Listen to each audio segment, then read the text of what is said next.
கூடாதே. மன்னன் கிறிஸ்து என் பாவத்தை எல்லாம் மன்னித்து விட்டாரே. ஓ மன்னன் கிறிஸ்து என் பாவத்தை எல்லாம் மன்னித்து விட்டாரே.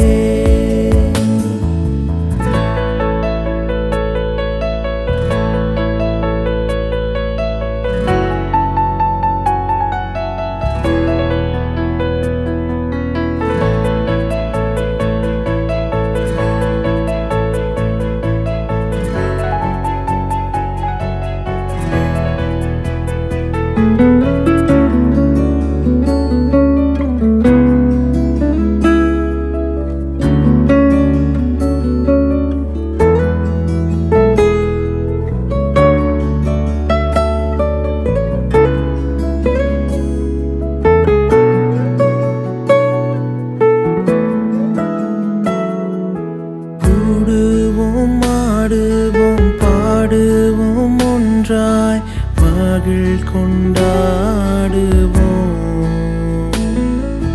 கூடுவோம் ஆடுவோம் பாடுவோம் ஒன்றாய் மகிழ் கொண்டாடுவோம். நாடியே நம்மை தேடியே வந்த நாதனை ஸ்தோத்தரிப்போம். நாடியே நம்மை தேடியே வந்த நாதனை ஸ்தோத்தரிப்போம்.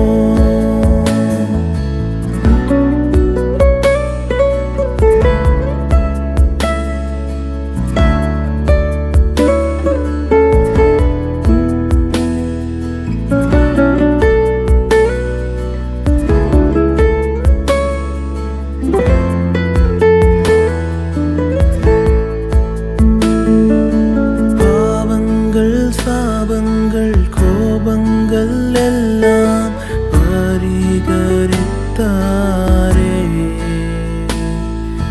பாவங்கள் சாபங்கள் கோபங்கள் எல்லாம் பரிகரித்தாரே.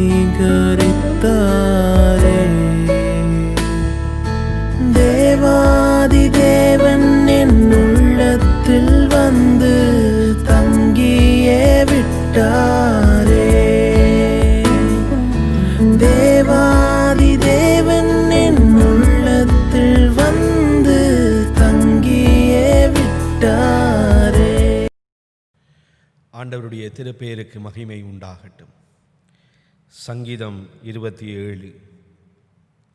ஆண்டவரே என் ஒளி, அவரே என் மீட்பு, யாருக்கு நான் அஞ்ச வேண்டும்?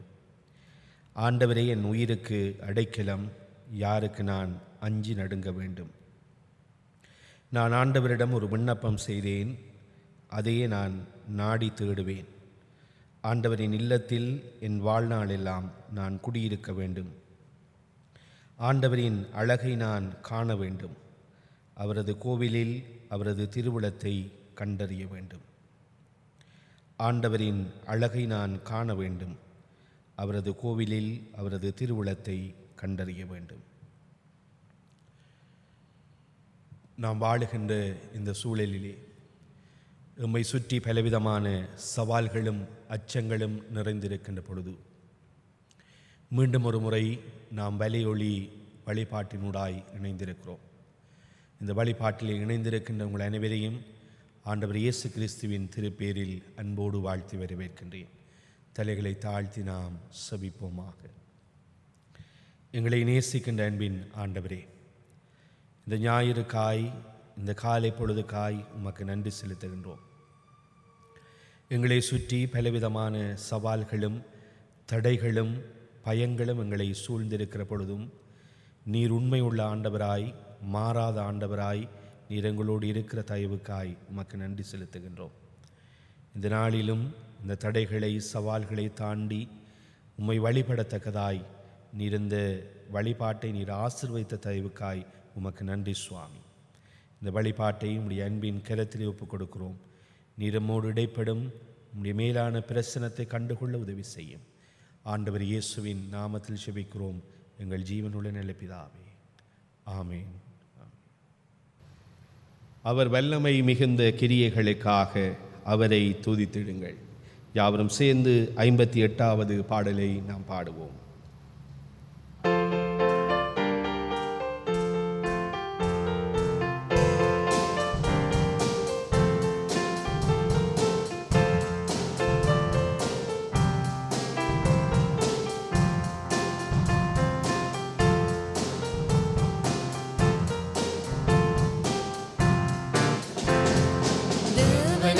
துதியுங்கள், எப்பொழுதும் தேவனை துதியுங்கள். தேவனை துதியுங்கள், எப்பொழுதும் தேவனை துதியுங்கள்.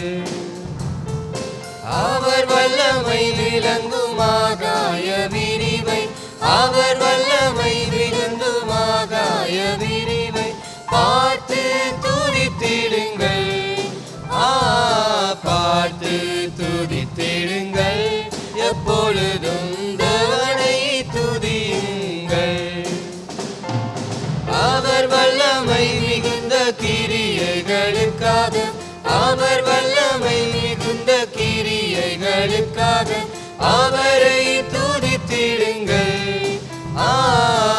அவரை துதித்திடுங்கள், எப்பொழுதும் தேவனை துதியுங்கள். அவர் மாட்சிமை நிறைந்த மகத்துவத்திற்காக, அவர் மாட்சிமை நிறைந்த மகத்துவத்திற்காக அவரை துதித்திடுங்கள். அவரை துதித்திடுங்கள், எப்பொழுதும் தேவனை துதியுங்கள். அவரை காலத்தோனியுடனே துதியுங்கள், அவரை காலத்தோனியுடனே துதியுங்கள். வீணை சுரத்துடனே, வீணை சுரத்துடனே எப்பொழுதும் தேவனை துதியுங்கள். தேவனை துதியுங்கள், எப்பொழுதும் தேவனை துதியுங்கள். கிறிஸ்துக்குள் அன்பானவர்களே, நாம் கடந்து வந்திருக்கிற பாதைகள் மிகவும் கரடு முரடானவையாக நம்முடைய வாழ்விலே பலவிதமான சவால்களை நமக்கு முன்வைத்திருக்கிறது. ஆனாலும் உண்மையுள்ள ஆண்டவர் நம்முடைய வாழ்விலே அநேக நன்மைகளையும் ஆசீர்வாதங்களையும் தந்து நம்மை அவருடைய கிருபை கூடாய் வழிநடத்தி வந்திருக்கிறார். இந்த ஆண்டவரை நாம் நன்றியோடு நாம் தொழுது கொள்வோம். நம்முடைய உள்ளத்தின் ஆழத்திலிருந்து நாம் ஆண்டவருக்கு நன்றி செலுத்துவோம். யாவரும் சேர்ந்து நாம் பாடுவோம். கடந்து வந்த பாதைகளை திரும்பி பார்க்கிறேன், கண்ணீரோடு கர்த்தாவே நன்றி சொல்லுகிறேன்.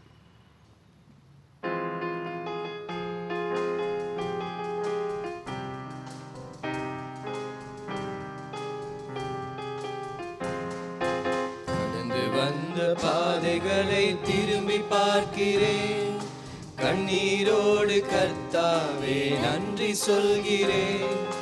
நன்றி சொல்கிறேன், நான் நன்றி சொல்கிறேன். அப்பா உமக்கு நன்றி, ராஜா உமக்கு நன்றி. அப்பா உமக்கு நன்றி, ராஜா உமக்கு நன்றி. அனாதையாய் அலைந்தேன் நான் திரிந்தேன் ஐயா, அனாதையாய் அலைந்தேன் நான் திரிந்தேன் ஐயா. அழாதே என்று சொல்லி அழைத்தீரையா, அழாதே என்று சொல்லி அழைத்தீரையா. நம்முடைய வாழ்விலே ஆண்டவர் செய்த எல்லா நன்மைகளை நாம் ஒரு முறை நம்முடைய உள்ளத்தின் ஆழத்தில் இருந்து ஆண்டவர் இயேசுவை நோக்கி பார்த்தவர்களாய், ஆண்டவரே நீர் செய்த நன்மைகள் ஏராளமாய் இருக்கிறது சுவாமி. எவ்வளவு ஆச்சரியமாய் அதிசயமாய் ஆண்டவரே நம்முடைய வாழ்விலே நீர் நன்மை செய்திருக்கிறீர். இந்த பலவிதமான சூழ்நிலை கூடாய் நாங்கள் கடந்து வருகிற பொழுது சுவாமி, நம்முடைய வாழ்விலே நாங்கள் பலவிதமான சவால்களை நாங்கள் எதிர்கொள்ளுகிறோம் சுவாமி. மீண்டுமாய் ஒரு அச்சம் எங்களை சூழ்ந்திருக்கிற இந்த சூழ்நிலையிலே ஆண்டவரே நீர் எங்களுக்கு துணையாய் நீர் இருக்கிற ஆண்டவரே சுவாமி. வாழ்வு என்னுடைய வாழ்வை நீங்கள் நெறிப்படுத்துகிற ஆண்டவராய் நீர் கடந்து வந்திருக்கிறீர் ஐயா. இந்த வேளையிலும் ஆண்டவரே உள்ளத்தின் ஆழத்தில் இருந்துமை நாங்கள் துதிக்கிறோம் ஐயா. உமக்கு நன்றி என்று சொல்லுகிறோம் ஆண்டவரே. உடைய மேலான கிருபைகளுக்காய் தகப்பனே, இந்த வேளையை நாங்கள் உம்மை நோக்கி பார்க்கிறோம் ஐயா. அப்பா உமக்கு நன்றி என்று சொல்லுகிறோம் ஆண்டவரே. நன்றி. கடந்து வந்த பாதைகளை திரும்பி பார்க்கிறேன். நன்றி தகப்பனே, நன்றி சுவாமி, நன்றி ஆண்டவரே. நன்றி நாங்கள் கடந்து வந்த பாதைகள் ஆண்டவரே எவ்வளவு கரடு முரடானவைகளாய் ஆண்டவரே. என்னுடைய வாழ்விலே துக்கங்களை சவால்களை தந்திருக்கிற பொழுதும் ஆண்டவரே, எங்களை சூழ்ந்து பலவிதமான அச்சங்கள் இருக்கிற பொழுதும் ஆண்டவரே, நாங்கள் கடந்து வந்த பாதைகளில் நீர் எங்களோடு கூட இருந்த ஆண்டவராய், எங்களை வழிநடத்திய ஆண்டவராய் நீர் கடந்து வந்த தயவுக்காய் உம்மை நன்றியோடு உம்மை துதிக்கிறோம் ஐயா. உம்மை ஸ்தோத்தரிக்கிறோம். நன்றி ஆண்டவரே, நன்றி செலுத்துகிறோம் ஆண்டவரே. இந்த வேளையில் உள்ளத்தின் ஆழத்தில் இருந்து அப்பா உமக்கு நன்றி என்று சொல்லுகிறோம் சுவாமி. உம்முடைய வல்லமைகளுக்காய் நன்றி தகப்பனே. இந்த தொற்று நோய் எங்களை சூழ்ந்திருக்கிற வேளைகளில் எல்லாம் தகப்பனே, எங்களை சுற்றி ஆண்டவரே அச்சங்கள் எங்களை ஆளுகை செய்கின்ற பொழுதிலும் சுவாமி உம்முடைய கிருபை எங்களை வழிநடத்தியிருக்கிறது ஐயா. எங்களை நீங்கள் தாங்கி இருக்கிறீர் சுவாமி. சுகபலத்தோடு வாழும்படிக்காய் ஆண்டவரே நீர் எங்களை அனுமதித்த உம்முடைய கிருபைக்காய் உமக்கு நன்றி என்று சொல்லுகிறோம் ஐயா. இந்த வேளையிலும் உள்ளத்தின் ஆழத்தில் இருந்து உமக்கு நன்றி என்று சொல்லுகிறோம் ஆண்டவரே. உம்முடைய கிருபைகள் ஆண்டவரே காலை தோறும் புதியதாக இருக்கிறது சுவாமி. நம்முடைய வாழ்விலே நாங்கள் சறுக்கி விழுகிறோம் என்று எண்ணுகிற பொழுதெல்லாம் ஆண்டவரே உம்முடைய வல்லமையின் கரம் எங்களை தாங்கி இருக்கிறபடியினால் உம்மை நன்றியோடு உம்மை துதிக்கிறோம், ஸ்தோத்தரிக்கிறோம். பரிசுத்த ஆவியானவரே உம்மை நன்றி என்று சொல்லுகிறோம். பிதாவே உமக்கு நன்றி என்று சொல்லுகிறோம். உம்முடைய நாமத்தை துதிக்கிறோம் ஆண்டவரே. நன்றி சுவாமி, நன்றி ஆண்டவரே. உள்ளத்தின் ஆழத்தில் இருந்து உமக்கு நன்றி செலுத்துகிறோம் ஐயா. நன்றி தகப்பனே. உம்மை நன்றியோடு உம்மை துதிக்கிறோம் ஐயா. உம்மை ஸ்தோத்தரிக்கிறோம் சுவாமி. நீர் ஆராதனை நாயகனாய் நீர் இருக்கிறார் ஐயா. உம்முடைய வல்லமைகளுக்கு நன்றி சுவாமி. நாயகன் நீரே, ஆராதனை வேந்தனும் நீரே, ஆராதனை நாயகன் நீரே,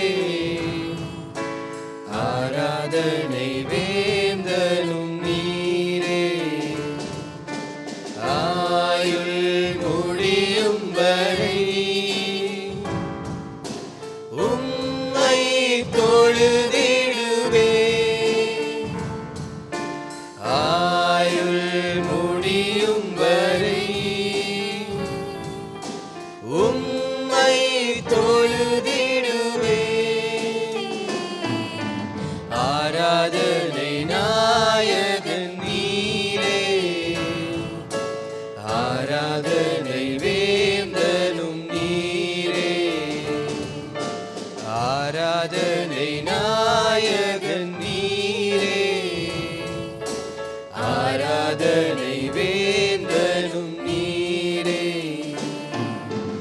ஆயிரம் பேர்களில் சிறந்தோர் ஆண்டவரே சுனீரே,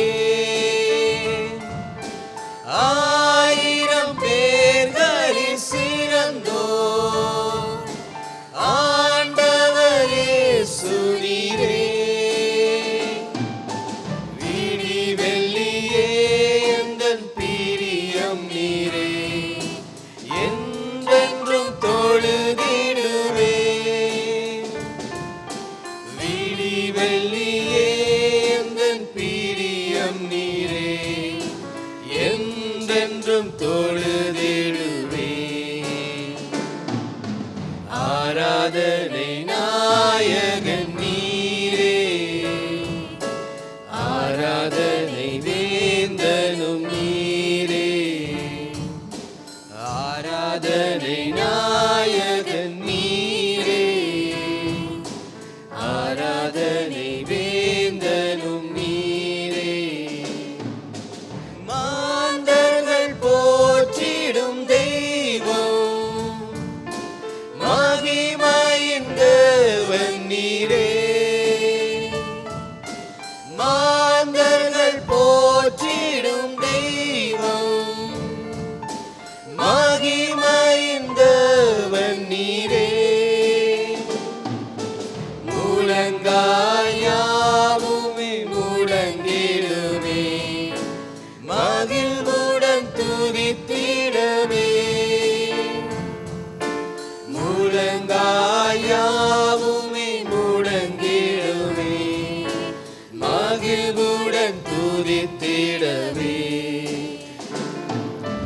உள்ளத்தின் ஆழத்தில் இருந்து நாம் செல்லுவோம்.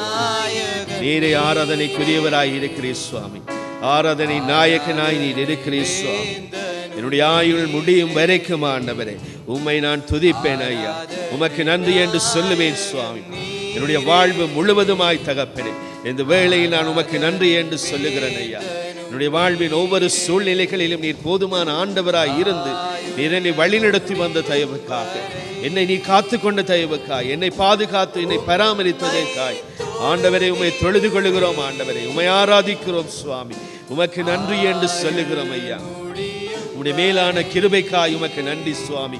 காலை தோறும் உம்முடைய புதிய கிருபையினால் நீர் எங்களை தாங்குகிற ஆண்டவராய், எங்களை வழிநடத்துகிற ஆண்டவராய், இந்த தொற்று நோய் எங்களை சூழ்ந்திருக்கிற இந்த காலை பொழுதிலும் ஆண்டவரே, இந்த நாட்களும் ஆண்டவரே, என்னுடைய வாழ்விலே அச்சங்கள் எங்களை சூழ்ந்திருக்கிற பொழுதும் ஆண்டவரே, நீர் மேலான ஆண்டவராக நீர் எங்களோடு இருக்கிறபடியினால், நீர் வல்லமை உள்ள ஆண்டவராய் நீர் இருக்கிறபடியினால் உம்மை நன்றியோடு உம்மை துதிக்கிறோம் ஐயா.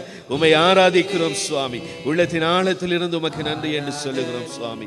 நன்றி ஆண்டவரே, நன்றி சுவாமி. உன்னுடைய வாழ்விலே செய்த எல்லா நன்மைகளுக்காக, எல்லா ஆசீர்வாதங்களுக்காய் தகப்பனே இந்த வேளையிலும் ஆண்டவரே உள்ளத்தின் ஆழத்தில் இருந்து நன்றி என்று சொல்லுகிறோம். நீர் ஒருவரை ஆராதனைக்குரியவராக, நீர் ஒருவரை ஆராதனை நாயகனாய் இருக்கிறபடியினால் உம்மை நன்றியோடு உம்மை துதிக்கிறோம் ஐயா. உம்மை ஸ்தோத்தரிக்கிறோம் சுவாமி. இந்த காலை பொழுதில் ஆண்டவரே என்னுடைய வாழ்வில் நீர் செய்த எல்லா நன்மைகள் ஆசீர்வாதங்களை அனுபவித்தவர்களாய் நன்றி நிறைந்த உள்ளத்தோடு தகப்பனே உம்முடைய சமூகத்துக்கு முன்பாய் நாங்கள் வருகிறோம் ஐயா. இந்த வேளையை நாங்கள் ஒப்புக் கொடுக்கிறோம் சுவாமி. உம்முடைய மேலான தயவுக்காய், உம்முடைய இரக்கங்களுக்காய் உம்மை நன்றியோடு உம்மை துதிக்கிறோம், ஸ்தோத்தரிக்கிறோம் ஆண்டவரே. உம்முடைய கரங்களிலே இந்த துதி வேளையை நாங்கள் ஒப்புக் கொடுக்கிறோம் பிதாவே. ஆண்டவர் இயேசுவின் நாமத்தில் ஜெபிக்கிறோம் எங்கள் ஜீவனுள்ள நல்ல பிதாவே. ஆமென். மத்தேயு 25ஆம் அதிகாரம் 1-11 வரை. அப்பொழுது பரலோக ராஜ்யம் தங்கள் தீவெட்டிகளை பிடித்துக் கொண்டு மணவாளனுக்கு எதிர்கொண்டு போக புறப்பட்டு பத்தி கண்ணீருக்கு ஒப்பாயிருக்கும். அவர்களில் 5 பேர் புத்தியுள்ளவர்களும் 5 பேர் புத்தியில்லாதவர்களுமாய் இருந்தார்கள். புத்தியுள்ளவர்கள் தங்கள் தீவெட்டிகளை எடுத்துக் கொண்டு போனார்கள். என்னையோ கூட கொண்டு போகவில்லை. புத்தியுள்ளவர்கள் தங்கள் தீவெட்டிகளோடு தங்கள் பாத்திரங்களில் எண்ணெயும் கொண்டு போனார்கள். மணவாளன் வர தாமதித்த போது அவர்கள் எல்லோரும் நித்திர மயக்கமடைந்து தூங்கிவிட்டார்கள். நடுராத்திரியிலே இதோ மணவாளன் வருகிறார், அவருக்கு எதிர்கொண்டு போக புறப்படுங்கள் என்கிற சத்தம் உண்டாகிறது. அப்பொழுது அந்த கன்னிகைகள் எல்லோரும் எழுந்திருந்து தங்கள் தீவெட்டிகளை ஆயத்தப்படுத்தினார்கள். புத்தி இல்லாதவர்கள் புத்தியுள்ளவர்களை நோக்கி, உங்கள் எண்ணெயில் எங்களுக்கு கொஞ்சம் கொடுங்கள், எங்கள் தீவெட்டிகளை அணைந்து போகிறதே என்றார்கள். புத்தியுள்ளவர்கள் பிரதியுத்தரமாக, அப்படியல்ல, எங்களுக்கும் உங்களுக்கும் போகாமல் இராதபடி நீங்கள் விற்கிறவர்களிடத்திற்கு போய் உங்களுக்காக வாங்கிக் கொள்ளுங்கள் என்றார்கள். அப்படியே அவர்கள் வாங்க போன போது மணவாளன் வந்துவிட்டார். ஆயத்தமாய் வந்தவர்கள் அவரோடு கூட கல்யாண வீட்டுக்கு பிரவேசித்தார்கள். கதவும் அடைக்கப்பட்டது. பின்பு மற்ற கன்னிகைகளும் வந்து, ஆண்டவரே, ஆண்டவரே, எங்களுக்கு திறக்க வேண்டும் என்றார்கள். அதற்கு அவர்கள், உங்களை அறியேன் என்று மெய்யாகவே உங்களுக்கு சொல்லுகிறேன் என்றார். மனுஷகுமாரன் வரும் நாளையாவது நீங்கள் அறியாதிருக்கிறபடியால் விழித்திருங்கள் என்பதே. ஆமென். கிறிஸ்துவுக்குள் அன்பானவர்களே, இந்த காலை வேளையில் ஆண்டவருடைய செய்தியோடு கூட உங்களை சந்திப்பதிலே மிகுந்த மகிழ்ச்சி. கடந்து போன வாரத்திலே அனைத்து பரிசுத்தவான்களுடைய தினத்தை நாம் நினைவு கூர்ந்தோம். இந்த பரிசுத்தவான்கள் என்பவர்கள் யார் என்கின்ற கேள்வி எழுப்பப்படுகின்ற பொழுது, அவர்கள் இந்த உலக வாழ்விலே பாடுகளையும் துன்பங்களையும் சகித்து விசுவாசத்தை காத்துக்கொண்டு தங்களுடைய உயிரையும் கொடுத்தவர்கள், இயேசுவுக்காக கொடுத்தவர்கள் என்கின்ற அந்த புரிந்துணர்வை நாம் பெற்றுக்கொண்டோம். இன்றைய நாளிலே இந்த புனிதர்களோடு நாமும் கூட இணைந்து கொள்ளுகின்ற பயணத்திலே மற்றும் ஒரு மைல்கல்லை சிந்திக்க இருக்கின்றோம். ஆகவே சிரங்களை தாழ்த்தி நாம் ஜெபம் செய்வோம். அன்பும் இரக்கமும் நிறைந்த எங்கள் நல்ல ஆண்டவரே, என் வாயின் வார்த்தைகளும் ஒவ்வொருடைய இருதயத்தின் தியானமும் உம்முடைய சமூகத்திலே ஏற்புடையதாயிருப்பதாக. ஆமேன். அன்பார்ந்தவர்களே, இன்றைய காலையில் நாங்கள் வாசித்த மத்தேயு 25ஆம் அதிகாரம் முதல் 13 வசனங்களை நாங்கள் சிந்திக்கின்ற பொழுது, பரிசுத்தத்தை நோக்கிய எங்களுடைய பயணத்திலே நாம் கொண்டிருக்க வேண்டிய இன்னுமோர் பண்பை இந்த சம்பவம் நமக்கு தெளிவாக எடுத்துச் சொல்லுகிறது. நாம் யாவரும் அறிந்தபடி மணவாளனை எதிர்பார்த்து காத்திருக்கின்ற 10 கன்னிகைகளை குறித்து நாம் இந்த பகுதியிலே வாசிக்க கேட்கின்றோம். பரிசுத்தத்தை நோக்கிய பயணத்திலே காத்திருப்பு அவசியம் என்பதை, அந்த காத்திருப்பு என்பது முன்மதியோடு கூடியதாக இருக்க வேண்டும் என்பதை இந்த காலை வேளையிலே உங்களோடு நான் பகிர்ந்து கொள்ள விரும்புகின்றேன். எங்களுடைய வாழ்க்கை பயணம் இந்த உலகத்தோடு முடிந்து விடுவது அல்ல. நாம் திருமறையிலே அறிந்திருக்கின்றபடி ஆண்டவரோடு என்றும் வாழுகின்ற அந்த வாழ்வை அனைத்துலக புனிதர்களோடு கூட நாமும் இணைந்து கொள்ளுகின்ற அந்த வாழ்வை நோக்கிய பயணத்தில் தான் நாம் இணைந்திருக்கின்றோம்.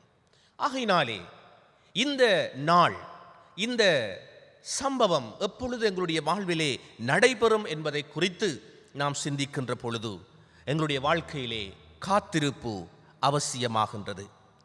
காத்திருப்போடு கூட முன்மதியும் அவசியமாக இருக்கின்றது. அன்புக்குரியவர்களே, இந்த காத்திருப்பை குறித்து, முன் ஆயத்தத்தை குறித்து, முன்மதியை குறித்து தெளிவாக எடுத்துச் சொல்வதற்காக ஆண்டவர் இயேசு பயன்படுத்துகின்ற இந்த உவமை மிகவும் முக்கியத்துவமாக காணப்படுகிறது.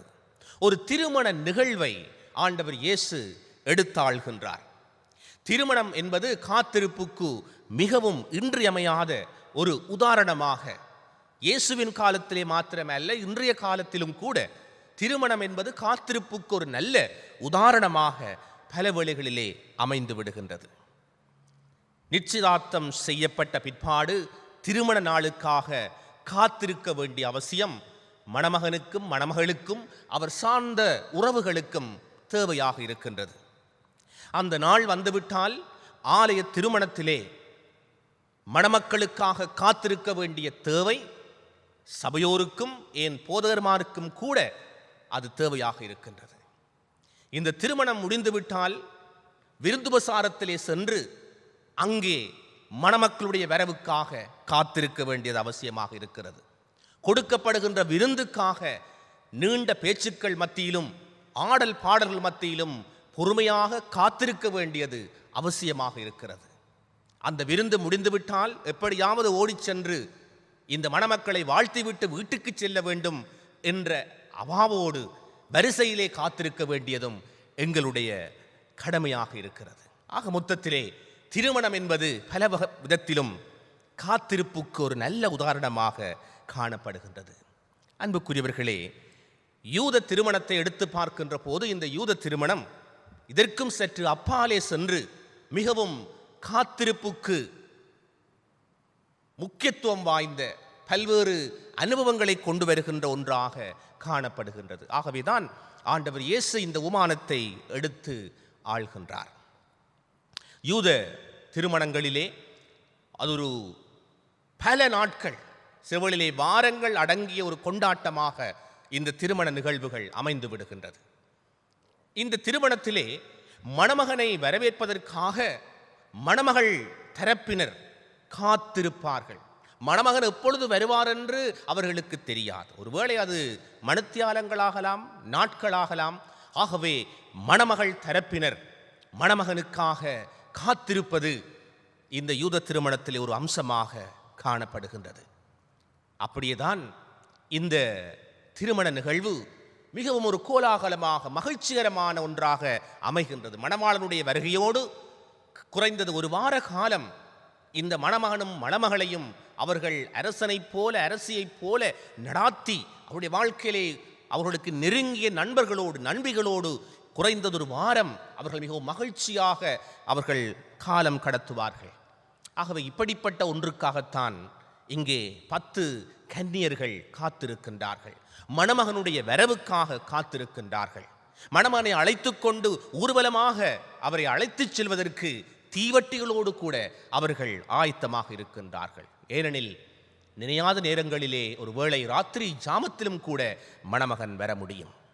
ஆகவே இங்கே நாம் காணுகின்ற இந்த உமையிலே ஆண்டவர் இயேசு எடுத்துச் சொல்லுகின்றார், 10 பேர் இப்படிப்பட்ட ஒரு மணவாளனுக்காக காத்திருக்கின்றார்கள். 10 பேர் கன்னிகளாக இருக்கின்றார்கள். மணமகனுடைய வரவுக்காக காத்திருப்பதற்கு ஆயத்தமாக இருக்கின்றார்கள், விருப்பத்தோடு இருக்கின்றார்கள். தங்களோடு கூட தீவட்டிகளை கொண்டு வந்திருக்கின்றார்கள். ஆக மொத்தத்திலே 5 பேர் தம்முடைய தீவட்டிகளோடு கூட மேலதிகமாகவும் எண்ணெய் கொண்டு வந்திருக்கின்றார்கள். ஆனால் 5 பேர் தங்கள் தீவட்டிகளோடு மேலதிகமாக எண்ணெயை எடுத்து வரவில்லை. ஆக மொத்தத்திலே மணமகனுடைய வரவுக்காக காத்திருக்கின்ற போது நாம் திருமறையிலே பார்க்கின்றோம், மணமகன் வர தாமதமாகின்றது என்று பார்க்கின்றோம். ஒருவேளை இந்த மணமகன் வருவதற்கு தாமதமான படியினால்தான் இந்த 5 கன்னிகைகளும் அவரோடு கூட உள்நுழைவதற்கு சந்தர்ப்பத்தை இழந்து விடுகின்றார்கள் என்று கூட நாம் நினைக்க முடியும். ஒருவேளை இது மணமகனுடைய தவறாக இருக்கிறதா? அன்புக்குரியவர்களே, அவர்களுடைய நியமத்தின்படி மணமகன் எந்த வேளையிலும் வரக்கூடும், தாமதமாகவும் வரக்கூடும். ஆகவே அப்படிப்பட்ட சூழலை சமாளிப்பதற்கேற்ற முன்னாயத்தம் இந்த காத்திருப்பிலே இருக்கின்றதா என்பதுதான் இங்கே எழுப்பப்படுகின்ற ஒரு கேள்வியாக இருக்கின்றது. அன்புக்குரியவர்களே, முன்னாயத்தம், முன்மதி என்பது இங்கே குறிப்பிடப்படுகின்றது. மணமகன் ஒரு வேளை வர வேண்டிய நேரத்துக்கு வரலாம், வராமலும் போகலாம். ஒருவேளை நாங்கள் எதிர்பார்த்திருக்கின்ற காரியங்கள் அந்த வேளையிலே, அந்த நாளிலே நடக்கலாம், நடக்காமலும் போகலாம். அப்படி நடக்காமல் போகின்ற போது எங்களுடைய ஆயத்தம் என்ன என்பதுதான் இந்த முன்மதி அல்லது முன் ஆயத்தம் என்று குறிப்பிடப்படுகின்றது. அன்புக்குரியவர்களே, நாம் பல விடயங்களுக்காக வாழ்க்கையிலே காத்திருக்கின்றோம். ஆனால் அந்த காத்திருப்பு, அந்த எதிர்பார்ப்பு நிறைவேறாமல் போகின்ற பொழுது எங்களுடைய மாற்று வழி என்ன என்பதை குறித்த ஆயத்தம் எங்களுடைய வாழ்க்கையிலே காணப்படுகின்றது. கடந்து போன வாரத்தில் எங்களுக்கு ஏற்பட்ட ஒரு நல்ல நிகழ்வு அனைவருக்கும் ஞாபகமாக இருக்க முடியும். கடந்த திங்கட்கிழமை எங்களுடைய ஊரடங்கு சட்டம் நீக்கப்படுவதாக மேல் மாகாணத்திலே அறிவிக்கப்பட்டிருந்தது. ஆனால் அதற்கு முந்தைய நாளிலே தகவல் வருகின்றது, இன்னும் ஒரு வாரம் இந்த ஊரடங்கு நீடிக்கப்பட்டிருக்கிறது. ஆகவே காத்திருந்தோம் திங்கட்கிழமைக்காக. ஆனால் இன்னும் ஒரு வாரம் இந்த ஊரடங்கு சட்டம் பிற்போடப்படுகின்ற போது எங்களுடைய ஆயத்தம் என்ன? பலர் பல்வேறு விதங்களிலே கஷ்டங்களையும் சவால்களையும் எதிர்நோக்கியதை நாம் அறியக்கூடியதாக இருக்கின்றது. ஆகவே நாம் எதிர்பார்த்திருக்கின்ற வேளையில் அந்த காரியம் நடக்காமல் போகின்ற பொழுது, தாமதம் அடைகின்ற பொழுது, அது எப்போதாவது அந்த காரியம் நடைபெறுகின்ற போது நாம் ஆயத்தத்தோடு இருக்கிறோமா என்றுதான் இங்கே கேட்கப்படுகின்ற கேள்வியாக இருக்கிறது. அன்புக்குரியவர்களே, இந்த உவமையை ஆண்டவர் இயேசு நேரடியாக யூதர்களுக்கு சொல்லுகின்றதை நாங்கள் பார்க்கின்றோம். ஏனென்றால் அவரை சுற்றி இருக்கின்ற இந்த யூதர்கள் தங்களுடைய வாழ்க்கையிலே கொண்டிருக்கக்கூடிய அந்த நம்பிக்கை, நாங்கள் கடவுளால் தெரிந்து கொள்ளப்பட்டவர்கள், நாங்களே அவர்களோடு கூட வாழ்வதற்கு, பரலோக ராஜ்யத்தை பெற்றுக்கொள்வதற்கு தகுதியுடையவர்கள் என்று அவர்கள் நினைத்துக் கொண்டிருக்கின்றார்கள். ஆனால் அவருடைய வாழ்க்கையில் இருக்கக்கூடிய அந்த நிலைமையை சுட்டி காட்டுவதற்காக நேரடியாக யூதர்களுக்கு இந்த காரியத்தை ஆண்டவர் இயேசு சொல்லுகின்றார். மாத்திரமல்ல, உலகளாவிய ரீதியிலே பரந்துபட்ட அர்த்தமுள்ளதாக நமக்கும் ஆண்டவர் இயேசு பல காரியங்களை குறிப்பிடுகின்றார். அன்புக்குரியவர்களே, 2 காரியங்களை நான் இடத்திலே சுட்டி காட்ட விரும்புகின்றேன். ஆண்டவராக இயேசு சொல்ல வருகின்ற முதலாவது காரியம், சில விடயங்களை நாம் இறுதி தருணத்திலே, இறுதி நிமிடத்திலே பெற்றுக்கொள்ள முடியாது, அதற்குரிய ஆயத்தங்களோடு நாங்கள் காத்திருக்க வேண்டும் என்று ஆண்டவர் இயேசு சொல்ல வருகின்றார். ஏனென்றால் கடவுளோடு உள்ள உறவை நாம் உடனடியாக ஏற்படுத்திக் கொள்ள முடியாது. இன்ஸ்டன்ட் ரிலேஷன்ஷிப் என்று சொல்லக்கூடும். இன்றைய காலங்களிலே எதை பார்த்தாலும் எல்லாம் அவசரமான காரியங்களாக இருக்கிறது. இன்ஸ்டன்ட், அது உணவிலே இருந்து எங்களுடைய வாழ்க்கை நடைமுறை வரைக்கும் இன்றைக்கு எல்லாமே ஒரு அவசரமான, உடனடியான நடவடிக்கைகளாக அது அமைந்து விடுகிறது. ஆனால் ஆண்டவர் இயேசு சொல்லுகின்றார், கடவுளோடு இருக்கக்கூடிய அந்த உறவை, கடவுளுடைய அரசுக்குள்ளே பிரவேசிக்கக்கூடிய, விண்ணக அரசுக்குள்ளே பிரவேசிக்கக்கூடிய, ஆண்டவருடைய நித்திய வாழ்வுக்குள்ளே பிரவேசிக்கக்கூடிய சந்தர்ப்பங்களை நாம் உடனடியாக பெற்றுக்கொள்ள முடியாது. It is not instant. நாங்கள் அதற்காக நாங்கள் காத்திருக்க வேண்டும், ஆயத்தப்பட வேண்டும். இரண்டாவது காரியம், நாங்கள் எந்த காரியத்தையும் இரவல் வாங்க முடியாது. we can't borrow. அன்புக்குரியவர்களே, இந்த வேளையிலே நாங்கள் பார்க்கின்றோம், மணவாளன் வர தாமதித்த போது நடுச்சாமத்திலே ஒரு குரல் ஒலிக்கின்றது, இதோ மணவாளன் வந்து விட்டார். கன்னிகைகள் நித்திரை மயக்கமாயிருந்தவர்கள் எழுந்து பார்க்கின்றார்கள்.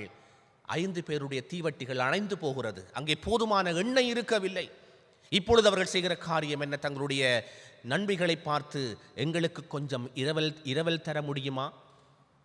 இந்த கேள்வி எழுப்புகின்ற பொழுது அங்கே அவள் சொல்லுகின்ற காரியம், நாங்கள் உங்களுக்கு தர முடியாது. இந்த இறுதி நேரத்திலே நாங்கள் இதை செய்வோமாக இருந்தால், எங்களுக்கு இருப்பதை உங்களுக்கு தருவோமாக இருந்தால், ஒருவேளை 10 பேருடைய தீவட்டிகளுமே அணைந்து போகக்கூடிய வாய்ப்பு இருக்கின்றது. ஆகையினாலே 5 தீவட்டிகளாவது அது எரியட்டும், நீங்கள் போய் கடையிலே பெற்றுக்கொள்ளுங்கள் என்று அவர்களை அனுப்பி விடுகின்றார்கள். நாங்கள் கடைசி நேரத்திலே எதையும் பெற்றுக்கொள்ள முடியாது, அதே வேளையிலே இரவல் வாங்கவும் முடியாது. ஆகவே எங்களுடைய கிறிஸ்தவ வாழ்விலே நாங்கள் பார்க்கின்ற போது, நாங்கள் எங்களுடைய இறை விழுமியங்களை, கிறிஸ்தவ பண்புகளை நாம் உடனடியாக பெற்றுக்கொள்ள முடியாது. ஒரு இரவிலே அவற்றை நாம் பெற்றுக்கொள்ள முடியாது. அது எங்களுடைய வாழ்க்கை பண்பாக அது மாற்றமடைய வேண்டும். ஆகவே அன்புக்குரியவர்களே, நாம் சிந்திக்க வேண்டிய காரியம், ஆண்டவருடைய வரவுக்காக காத்திருக்கின்ற ஒரு கால பகுதி. நாங்கள் இந்த வாரத்திலே இருந்து ஒரு ஆண்டவருடைய திருவருகையை எதிர்நோக்கி செல்லுகின்ற ஒரு பயணத்தை நாங்கள் ஆரம்பிக்கின்றோம். அட்வென்ட் சீசன் என்று சொல்லுவார்கள். ஆண்டவர் இயேசுனுடைய வருகையை நாம் எதிர்பார்த்து நாம் ஆரம்பிக்கின்ற ஒரு பயணம். ஆகவே இந்த காத்திருப்பின் நல்நோக்கின் இந்த பயணத்திலே எங்களுடைய வாழ்க்கை பண்புகளை நாம் அனுதினமும் நாம் ஆராய்ந்து பார்க்க அழைக்கப்படுகின்றோம். இன்றைய காலகட்டம் நம்முடைய வாழ்க்கையிலே சவால் நிறைந்ததாக இருக்கிறது, பயம் நிறைந்ததாக இருக்கின்றது, பாடுகள் நிறைந்ததாக இருக்கின்றது, பல்வேறு விதங்களிலும் கஷ்டங்களை அனுபவிக்கின்ற ஒரு சூழலாக இருக்கின்றது. இவற்றின் மத்தியிலே கிறிஸ்தவ விசுவாசிகளாக எங்களுக்கு இருக்கக்கூடிய கடமைதான் என்ன? நாம் புதிய வாழ்வை நோக்கிய அந்த பயணத்திலே, நித்திய வாழ்வை நோக்கிய பயணத்திலே அடைகின்ற ஒரு அனுபவமாக இந்த நாட்களை, இந்த அனுபவத்தை நாம் பெற்றுக்கொள்ள வேண்டும்.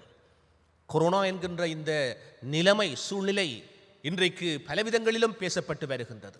யார் எதை எப்படிப்பட்ட ரீதியிலே பேசினாலும் கூட கிறிஸ்தவர்களாகிய நாம் இதை எவ்விதமாய் புரிந்து கொள்ளுகின்றோம்? இது போன்ற பல காரியங்களை நாங்கள் கடந்து வந்திருக்கிறோம்.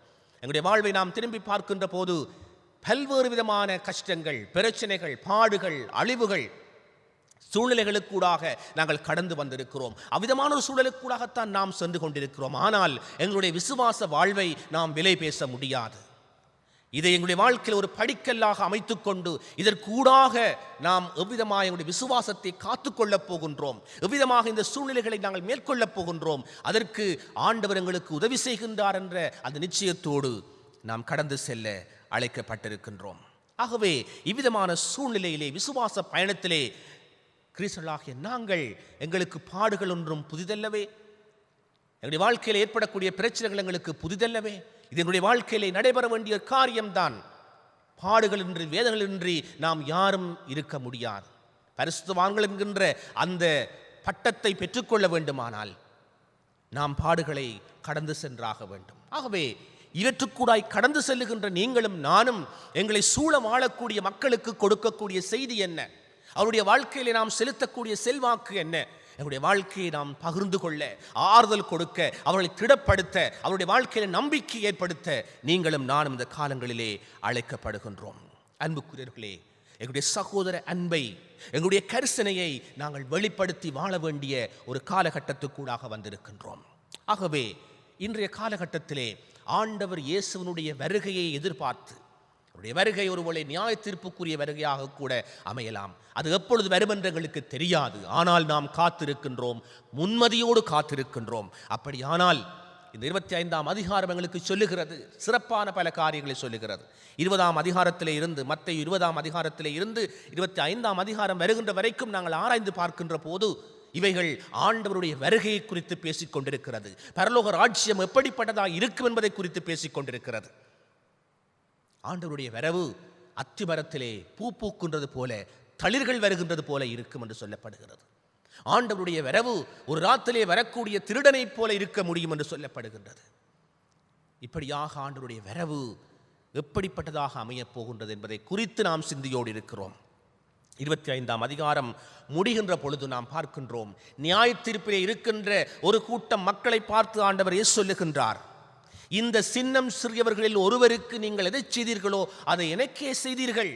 ஆகவே ஆண்டவருடைய அந்த ராஜ்யத்துக்குள்ளே, அரசுக்குள்ளே, மகிழ்ச்சிக்குள்ளே பிரவேசியுங்கள் என்று அவர்களுக்கு சொல்லுகின்றார்.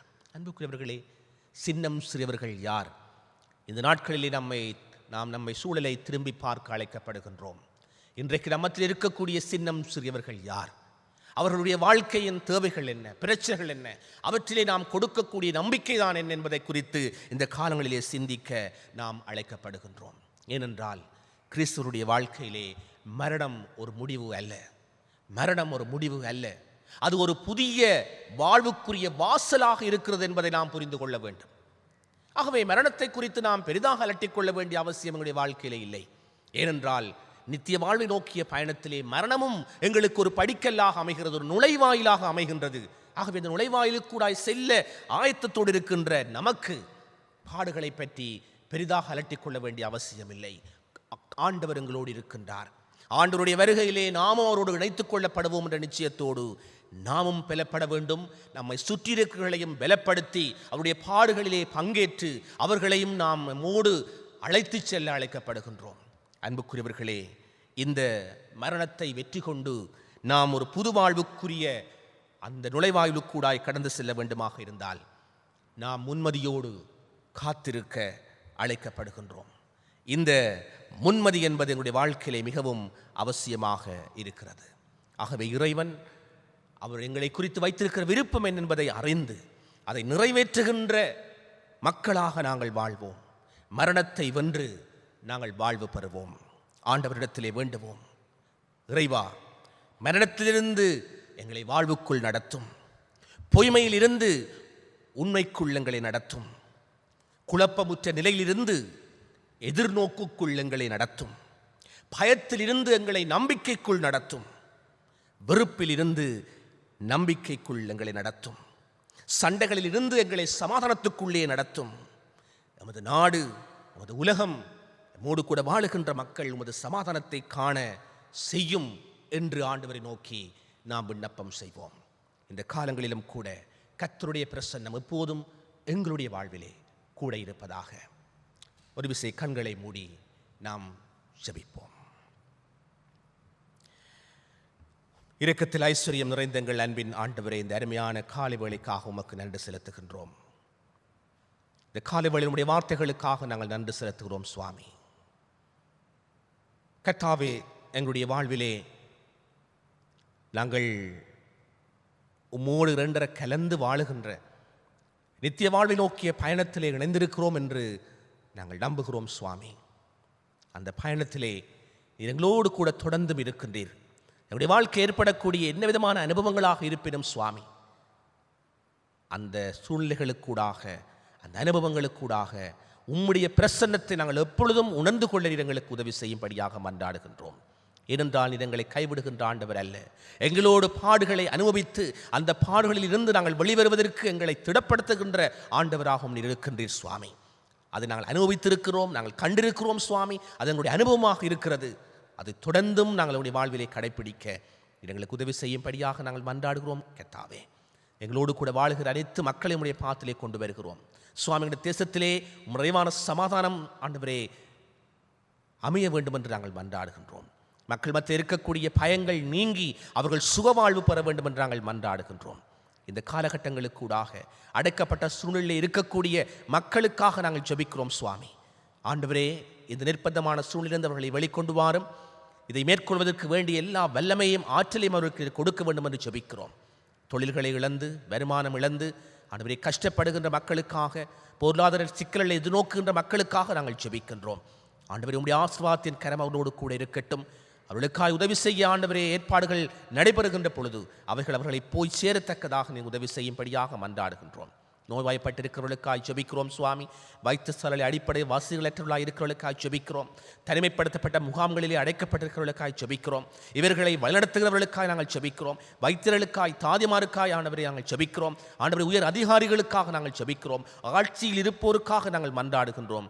ஆண்டவரே, உம்முடைய ஞானம், உம்முடைய தயவு, உம்முடைய வல்லமை, உம்முடைய சுகம், பெலம், ஜீவன் அவர் ஒவ்வொருவரோடும் கூட இடைப்பட வேண்டும் என்று மன்றாடுகின்றோம். வல்லமுள்ள ஆண்டவரே, வரப்போன்ற காலங்களை, இந்த வாரத்தை உம்முடைய பரிசுத்த கரத்துக்குள்ளே நாங்கள் ஒப்புக் கொடுக்கின்றோம். எங்களுடைய வாழ்வு ஆண்டவரே எவ்விதமாக இருக்கும் என்று எங்களுக்கு தெரியாது. ஆனாலும் ஆண்டவரே, அனைத்தும் உம்முடைய கரத்தில் இருக்கிறது. உம்மை நாங்கள் ஏற்றுக்கொண்டு, உம்மை விசுவாசித்து, உம்மை பின்தொடர நீர் எங்களுக்கு உதவி செய்யும். எல்லா சூழ்நிலைகளுக்கும் நீரே அதிபதியாக இருக்கிற நிச்சயத்தோடு நாங்கள் கடந்து செல்ல ஆண்டவரே நீர் எங்களுக்கு உதவி செய்ய வேண்டும் என்று மன்றாடுகின்றோம்.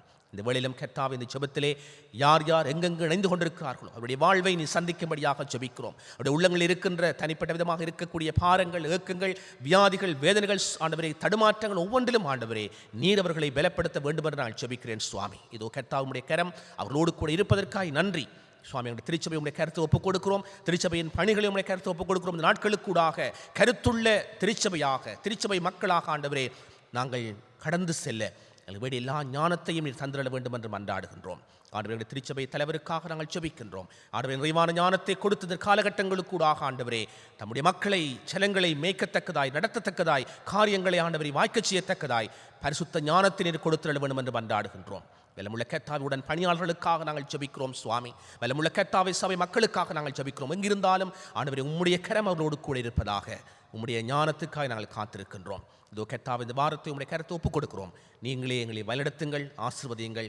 எல்லா துதியும், கனத்தையும், மகிமையும் நாங்கள் உமக்கே செலுத்தி இயேசு என்ற உன்னத நாமத்தில் ஜெபம் எடுக்கின்றோம் எங்கள் நல்ல பிதாவே, ஆமேன்.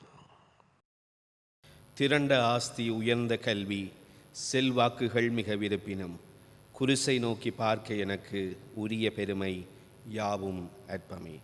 யாவரும் சேர்ந்து 271வது பாடலை பாடுவோம்.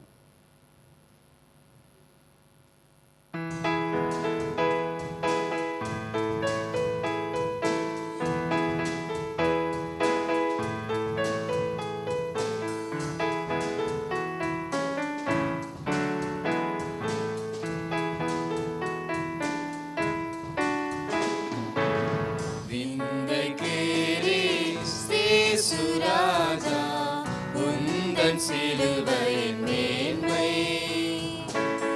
உந்தன் சிலுவையின் மேன்மை, சுந்தரமிகு இந்த பூவில், சுந்தரமிகு இந்த பூவில், எந்த மேன்மைகள் எனக்கு இருப்பினும், எந்த மேன்மைகள் எனக்கு இருப்பினும்,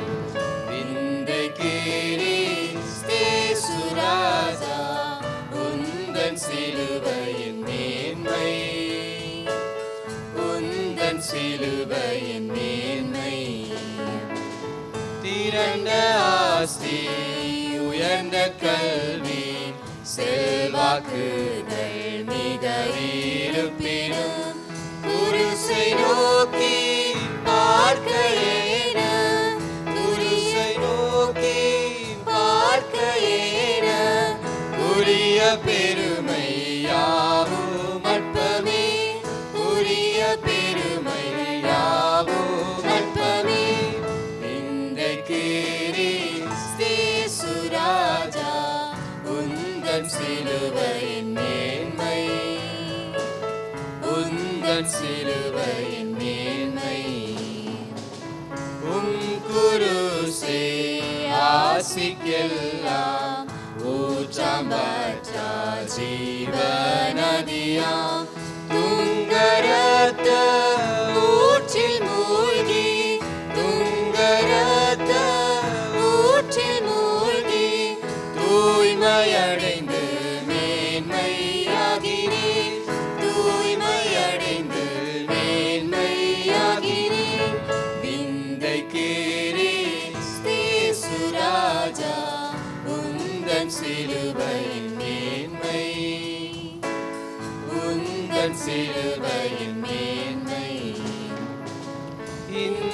விந்தை அன்பு கீடாய் என்ன காணிக்கை ஏந்திடுவேன் எந்த அரும் பொருளிடாது எந்த அரும் பொருளிடாது என்னை முற்றிலும் உமக்களிக்கிறேன் என்னை முற்றிலும் உமக்களிக்கிறேன் விந்தைக்கீரே சேசுராஜா உந்தன் சிலுவையின் மேன்மை உந்தன் சிலுவையின் மேன்மை. ஆண்டவருடைய ஆசீர்வாதத்தை கேட்போம். நம்முடைய கர்த்தராகிய இயேசு கிறிஸ்துவின் கிருபை, பிதாவாகிய தேவனுடைய அன்பு, தேற்றவாளனாகிய தூய ஆவியின் நல்லுறவு, வழிநடத்தல், பாதுகாப்பு, ஆசீர்வாதம் நம் அனைவரோடும் நமக்கு அன்பாளர்களோடும் கடவுள் பிள்ளைகள் யாவரோடும் எப்பொழுதும் சதா காலமும் கூட இருப்பதாக. ஆமேன். என் ஆத்துமாவே கர்த்தரை ஸ்தோத்திரி, என் முழு உள்ளமே கர்த்தருடைய பரிசுத்த நாமத்தை ஸ்தோத்திரி. என் ஆத்துமாவே கர்த்தரை ஸ்தோத்திரி, அவர் செய்த சகல உபகாரங்களையும் மறவாதே. ஆமேன்.